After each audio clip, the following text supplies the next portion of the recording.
झारखंड में आखिरकार नेता प्रतिपक्ष का चुनाव हो गया है। भारतीय जनता पार्टी ने बाबूलाल मरांडी को विधानसभा में विधायक दल का नेता चुना है। यानी अब वे झारखंड विधानसभा में नेता प्रतिपक्ष की भूमिका निभाएंगे। लेकिन इस फैसले में बीजेपी को 3 महीने क्यों लग गए? इसके पीछे की राजनीति क्या है और क्या इससे झारखंड की राजनीति में कोई बड़ा बदलाव आने वाला है? आइए जानते हैं विस्तार से। झारखंड विधानसभा चुनाव के नतीजे आए 3 महीने हो चुके हैं, लेकिन बीजेपी अब तक नेता प्रतिपक्ष तय नहीं कर पाई थी। दरअसल इस मुद्दे पर पार्टी के अंदर काफी मंथन चल रहा था। कई वरिष्ठ नेता इस पद के लिए दावेदारी कर रहे थे। इससे पहले अमर कुमार बावरी नेता प्रतिपक्ष थे, लेकिन 2024 के विधानसभा चुनाव में चंदन कियारी सीट से हारने के बाद उन्हें पद छोड़ना पड़ा।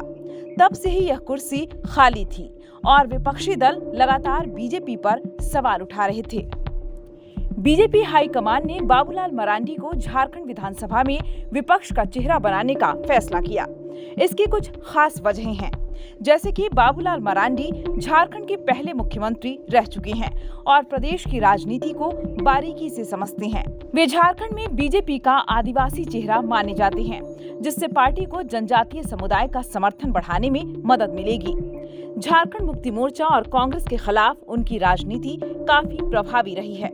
नेता प्रतिपक्ष के चुनाव में हुई देरी को लेकर सत्तारूढ़ दल बीजेपी पर लगातार हमलावर रहा। उनका आरोप था कि संवैधानिक नियुक्तियों में देरी हो रही है, क्योंकि विधानसभा में विपक्ष का कोई आधिकारिक प्रतिनिधि नहीं था। बीजेपी इस मुद्दे को जानबूझकर लटका रही थी, ताकि पार्टी के अंदर दावेदारों को लेकर चल रही खींचतान खत्म हो सके। अब जब बाबूलाल मरांडी नेता प्रतिपक्ष बन चुके हैं, तो विपक्ष की भूमिका और मजबूत होने की संभावना है। बजट सत्र में विपक्ष की रणनीति बदलेगी। अब बीजेपी सरकार के खिलाफ मजबूती से अपनी आवाज उठा सकेगी। बीजेपी अब झारखंड में खुद को मजबूत करने के लिए आगे की रणनीति बनाएगी।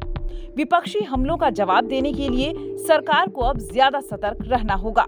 बाबूलाल मरांडी को नेता प्रतिपक्ष बनाने का फैसला झारखंड की राजनीति में एक बड़ा बदलाव साबित हो सकता है। बीजेपी ने एक अनुभवी और कद्दावर नेता को इस पद पर बैठाकर एक मजबूत संदेश दिया है। लेकिन क्या बाबूलाल मरांडी विपक्ष को एकजुट कर पाएंगे और क्या बीजेपी झारखंड में फिर से सत्ता में वापसी कर पाएगी? यह तो आने वाला समय ही बताएगा।